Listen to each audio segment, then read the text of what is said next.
Welcome back to the Crochet Crowd, as well as my friends at yarnspirations.com. Let's make a stitch marker today. The weight of the stitch marker really does matter. These are more ornamental because they got a bit of weight to it, so you don't want it to pull onto the strands. So just be conscious that if you are adding anything to stitch markers, that the weight is considered. So what we need for this apparatus today is that you'll need 2 sets of pliers of the same thing. Okay, they're just kind of like the needle nose concept.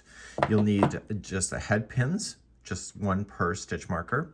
You need 1 jump ring per stitch marker, and then I use a lobster claw. You can use earrings or anything like that in order to attach it to there. So without further ado, let's get started right away. First step first is that you want to look at the bead, look at the hole, because if you put the head pin through, you can see it will go all the way through, so this will not hold. So you need to put something on the end of this head pin in order to prevent it from sliding through.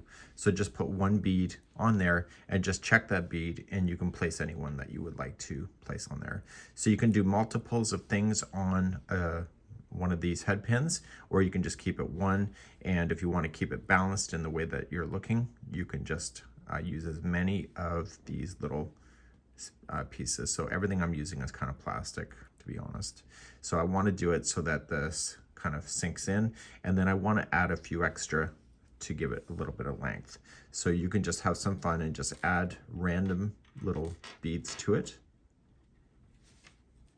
My tip for you is to hold it near the end so that the head pin does not slide out, and just keep on adding as many pins as you, or many beads as you would like, in order to have a little bit of fun. A lot of these little charms have extra beads that are put onto the original strand, and so you can decide to use those as well. So I'm just doing enough so that I can create a circle with the top of the stitch marker when I'm ready.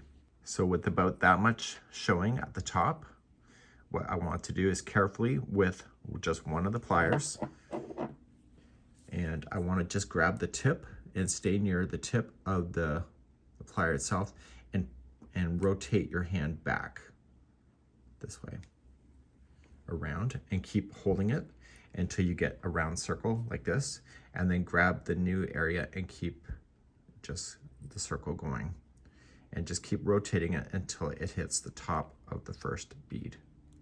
So I like to get it just like that, and you don't want any snags, so you're just going to just use your pliers and kind of push that so it's together like that. Nice and simple. We now want to grab our jump ring and put it into your set of pliers.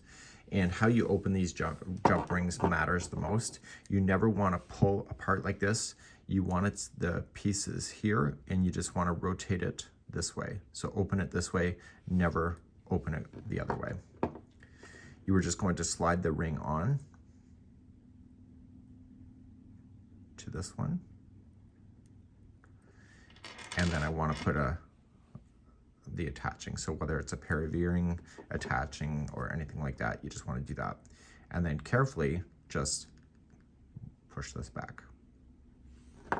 And therefore you would have a stitch marker just like that. Nice and simple and easy to go.